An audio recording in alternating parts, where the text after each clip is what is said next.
Muito obrigado pelas palavras do Oséias Francisco da Silva, presidente do CONGM.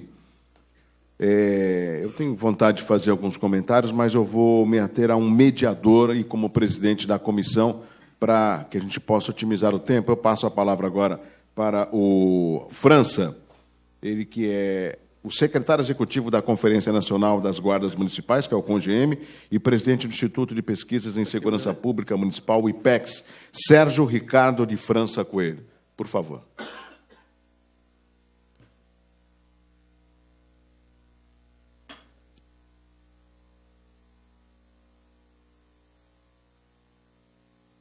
Alô?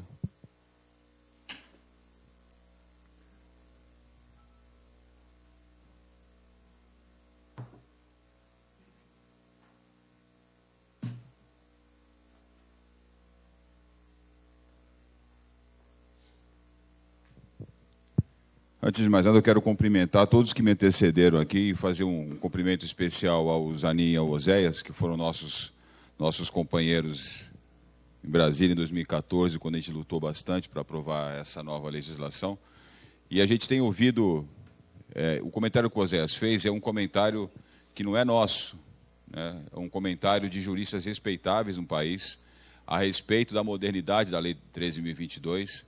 É uma opinião praticamente unânime nos segmentos mais especializados e mais profundos conhecedores do tema segurança pública, não só sobre o enfoque nacional, mas o enfoque internacional. E essa foi uma grande vantagem da aprovação dessa lei ser uma lei recente, especialmente depois de 88, porque é uma lei que já veio acompanhada e suplementada, né, por uma série de outras normas que vinham sendo aplicadas no país, especialmente a questão que o Oséias acabou de falar agora, todo esse arcabouço que hoje compõe o sistema de proteção às mulheres. E é realmente uma política importante que as guardas municipais vêm assumindo nos últimos anos, mas, na verdade, apenas comprova a importância do papel do município nesse cenário. A gente quer fazer uma abordagem rápida, vamos tentar aí cumprir os 20 minutos, e inicialmente destacando que nós vamos fazer uma fala que vai se destacar em 3 momentos importantes. O primeiro momento trata, obviamente, da política municipal de segurança. A gente precisa tentar entender de que a aplicação da lei ela não se dá num cenário isolado. Ela precisa vir acompanhada de uma política local de segurança. É essa política municipal de segurança que recepciona a aplicação da lei. Pensar na aplicação da Lei 13.022 sem adotar uma política de segurança, obviamente, a gente vai ter muita dificuldade de entender a importância disso que foi colocado até agora e como isso se aplica no cenário da cidade de Santos. Evidentemente, a gente sai da política municipal de segurança e vai para o cenário nacional para entender um pouquinho como é que ocorreu o processo de aprovação da lei. Muita coisa foi falada aqui, mas é importante a gente fazer alguns destaques de como é que isso atinge o ponto de aprovação dessa lei e por que o Congresso Nacional respondeu a esse chamado de aprovar essa lei orgânica federal. E aí a gente volta novamente para Santos para tentar entender como é que isso acontece na prática, né? Quais são os desafios que a cidade de Santos tem hoje pela frente para transformar em realidade prática a aplicação dessa lei, como isso se traduz em benefício para as pessoas, porque essa é a grande missão de uma audiência pública como essa, pelo menos essa é a nossa visão. Então, antes de mais nada, a gente está falando de política municipal de segurança, aí foram alguns comentários aqui, especialmente o último do Oséias, quando ele falou de planejamento, né? E é hoje o grande gargalo na área de segurança, quando a gente começa a pensar isso na nossa região, e aí a gente pode pegar até a cidade de Praia Grande como referência, né? A cidade de Praia Grande trabalhou com esses itens essenciais que foram colocados aqui. Quando a gente fala de política de segurança, nós estamos falando em atuar preventivamente. Segurança é 80%, 90% prevenção. E o município é o melhor espaço para praticar a prevenção, especialmente quando nós falamos de segurança.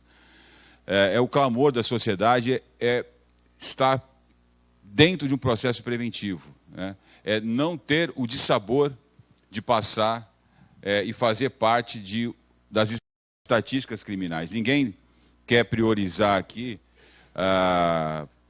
ser vítima de um crime para depois saber que o criminoso que praticou contra ele esse crime está preso.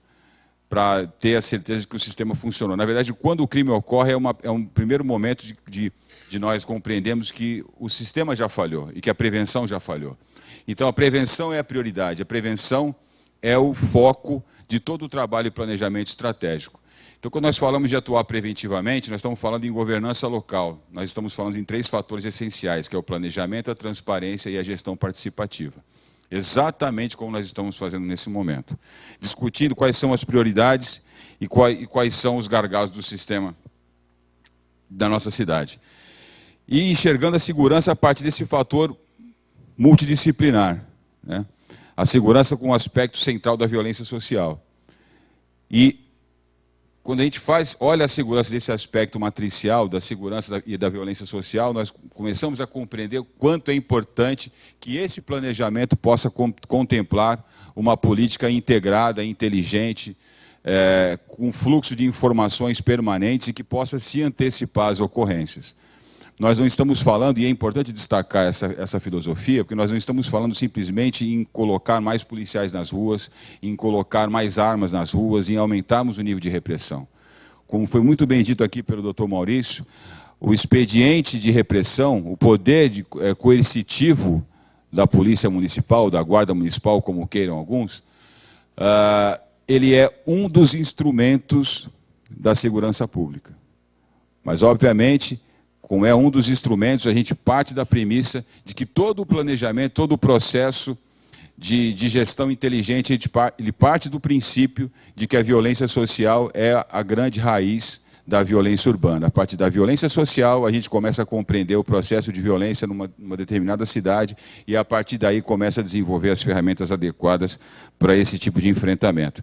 É um discurso muito fácil dizer, olha, segurança pública não é só um problema de polícia, ou é só um problema de polícia e a gente fica nessa queda de braço, né, nesse cabo de guerra, e não consegue chegar a nenhum denominador. Quando a gente começa a discutir a segurança pública como um problema que tem que ser compartilhado com todas as esferas, a gente começa a avançar em alguma direção. E aí vem uma outra pergunta, né? A segurança é função da prefeitura? É outra forma de jogar fumaça nos olhos das pessoas. Quando eu não quero assumir um compromisso de implementar uma política, de aumentar o meu nível de investimento, de correr os riscos que o administrador municipal deve correr, em qualquer área, uma das formas de fugir do debate é dizer que não é função da prefeitura. E a gente, como participa nisso há muitos anos, já cansamos de ver esse tipo de discurso, né? Mas, infelizmente, para aqueles que fogem do debate, a gente precisa afirmar que é, sim, uma obrigação e uma função da prefeitura. Especialmente no aspecto que nós falamos agora. Em todas as áreas que a segurança pública é parte, não só direta, mas indireta do processo. Porque nós temos os aspectos diretos da atuação da segurança pública e os aspectos indiretos. E todos eles a prefeitura se faz presente com maior ou menor grau de intensidade. E quando a gente entende que a prefeitura é uma instância importante, né, a esfera da administração municipal é uma esfera importante na atuação da segurança, a gente começa a se questionar qual é a estratégia que a prefeitura deverá adotar para isso. Então, a gente começa a se questionar qual é o papel da Secretaria de Segurança nesse sistema. Como ela se posiciona nesse sistema. Qual o seu protagonismo no aperfeiçoamento do sistema municipal de segurança. Como é que nós nos relacionamos com a sociedade organizada? Nós temos aqui em Santos um Conselho Municipal de Segurança. Qual é o papel desse conselho? Qual é o papel do conselho na construção desse projeto, na construção dessa inteligência, nesse fluxo de informações e no aperfeiçoamento dos indicadores? Como é que nós vamos financiar esse sistema? Santos tem debatido isso, vereador? A Comissão de Segurança Pública dessa casa tem debatido o sistema de financiamento do nosso modelo de segurança pública? Uma audiência pública como essa tem grande relevância nessas discussões. E para ilustrar um pouco, é claro que a gente não teve tempo de fazer um aprofundamento desses números, mas existem alguns números interessantes para a gente entender a dimensão do que nós estamos falando. Nós estamos falando de um orçamento na Secretaria Municipal de Segurança que 2013 já era algo em torno de 28 milhões de reais e deve chegar aí a torno de 40 milhões de reais no ano de 2016. É um orçamento pequeno comparado a outras cidades importantes, estrutura bastante relevante. Tem cidades aí no estado de São Paulo que o orçamento ultrapassa 3,5% do orçamento total do município. Santos aí está com uma média de 1,7% do orçamento. Nessa média, isso aqui, 80%, 75% é folha de pagamento. E ainda assim, a questão que a gente pergunta é a seguinte, né? Qual é o nível de retorno que a gente pode mensurar para o nosso sistema municipal de segurança se nós considerarmos esse investimento aqui na cidade de Santos? Nós estamos falando de quase 40 milhões de reais por ano. Nós estamos vendo os exemplos de outras cidades onde a Guarda Municipal é indiscutivelmente uma polícia de aproximação, uma polícia focada na prevenção, uma polícia preparada para se relacionar com as pessoas no respeito absoluto aos direitos humanos, no diálogo com a sociedade, com o uso inteligente das tecnologias para perseguir a diminuição dos indicadores criminais e focada numa política estratégica de segurança pública. Nós estamos vendo aqui que a cidade de Santos tem orçamento para isso. Agora, a discussão é, qual é o retorno objetivo para esse investimento? A gente não vai ter ainda oportunidade de aprofundar muito no tema, nós vamos procurar cumprir os 20 minutos, mas antes que alguém possa fazer algum tipo de conclusão de que nós estamos evocando para o município a responsabilidade de assumir totalmente o papel da segurança pública, não é essa a nossa defesa. A nossa defesa é que o município tenha clareza qual é a sua estratégia e qual é o seu plano municipal de segurança a partir da sua própria política pré-estabelecida. E essa política precisa estar estruturada em cima de uma visão sistêmica, que busca essa união entre instituições privadas, agências estatais. Quando eu falo agências estatais, as agências do município, estaduais e federais, e uma participação efetiva da população.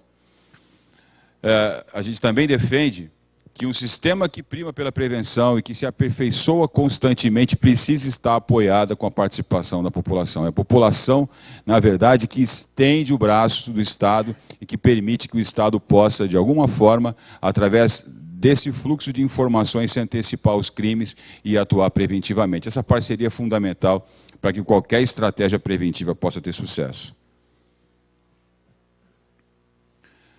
Então, a gente tem nessas ações de antecipação e prevenção, fundamentalmente o planejamento estratégico, né, a integração das secretarias, a criação do Observatório da Violência, o fluxo de dados sobre a violência, os indicadores operacionais, e os sistemas de gestão de inteligência operacionais dos órgãos de proteção social e atendimento das demandas do cidadão.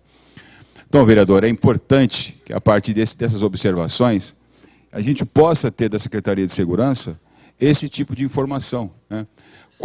Quais são as perspectivas da cidade de Santos de ter esse tipo de estrutura funcionando para que a cidade possa operar com um plano municipal de segurança? É possível ter conhecimento do planejamento estratégico elaborado pela Secretaria? Quais são os indicadores e metas que o governo está perseguindo? Nós estamos falando de 3 anos e meio de governo. Faltam 6 meses para acabar essa administração. Não sei se o inspetor Bueno vai ter condições de responder essas perguntas, ou se vai simplesmente encaminhá-las ao secretário, mas a questão é, qual é o plano estratégico da atual administração? Existe um mapeamento setorial do nosso território? Nós temos alguma perspectiva de implementar na cidade um observatório da violência em parceria com os órgãos do Estado? Como é que nós vamos falar de adoção da Lei Maria da Penha se você não tem órgãos que monitoram esses dados? Como é que você vai falar em participação da comunidade se a comunidade não tem acesso a essas informações e podem discutir de maneira objetiva o aperfeiçoamento desses indicadores? Quando nós falamos de transparência, nós falamos de qualificação dos dados e acesso a esses dados. Quando nós falamos em inteligência, nós falamos em analisar dados e aprender com a evolução desses números. Se essas premissas não são respeitadas, tudo que foi falado antes não é alcançado. Até porque, para que você possa avaliar se melhorou daqui para lá, eu preciso entender o que é melhor, o que é bom, o que é ruim. Sem referência do que é bom, o que é ruim, eu não consigo falar em melhor ou piora. Qual é o meu referencial? Não é verdade? Bom, depois de falar da política de segurança, a gente vai tentar avançar bem rápido agora. Eu acho que já foi falado bastante do aspecto da Lei 1322 no âmbito federal, mas é só importante registrar que a aprovação da lei ela não se deu num cenário isolado, né? Ela veio a partir da construção de um grande debate nacional que culminou na Conferência Nacional de Segurança de 2009.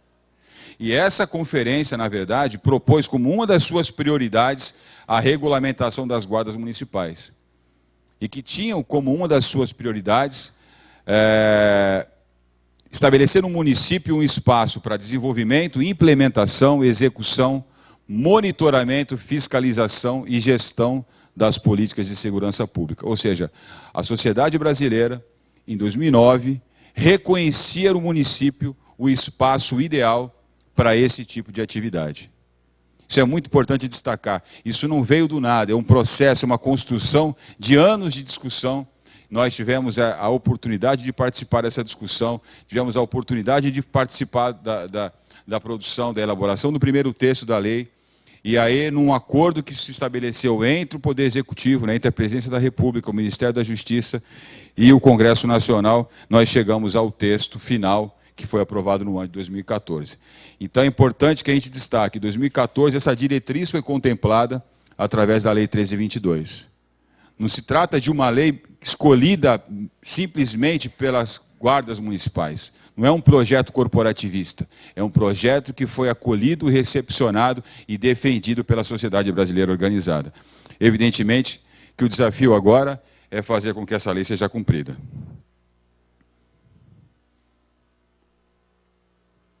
Então, como nós falávamos aqui, né, a sociedade brasileira em 2009 optou por um modelo de segurança inteligente que prima pela prevenção e respeito aos direitos humanos fundamentais. Uma polícia que trabalhe com indicadores criminais integrados aos indicadores sociais. Foco no cidadão ao invés do foco no criminoso. Escolheu a Guarda Municipal para representar o anseio da população, representando essa polícia que a população escolheu em 2009. Daí a gente vem pelo terceiro eixo que nós destacamos, né, do cenário nacional, a gente volta para o cenário local, que é a implementação do marco regulatório, a matriz organizacional e o marco regulatório da Guarda Municipal de Santos. Esse marco regulatório, ele trata exatamente, vereador Douglas, da aprovação de uma nova norma legal, onde a Câmara assume um papel fundamental, importante nesse aspecto, porque nós entendemos o quanto essa discussão é complexa, o quanto ela envolve interesses de toda a ordem, envolvem questões orçamentárias, envolvem questões de alteração da nossa lei orgânica, envolve as questões da participação da própria Guarda Municipal, envolve a participação de vários outros segmentos sociais do nosso município, que têm um interesse direto na modernização da nossa legislação, e até dos limites orçamentários para tudo isso. Quando nós falamos de alterar o sistema jurídico normativo, nós estamos falando em mexer numa situação muito espinhosa. Nós estamos falando, muitas vezes, em mexer em situações que alteram estruturas que já são muito culturalmente enraigadas na nossa estrutura. Nós estamos falando, por exemplo, de alterar a perspectiva de que a Guarda Municipal deixa de ser meramente a condição de um servidor comum e passa a ser um servidor diferenciado, com prerrogativas muito mais afetas à atividade policial.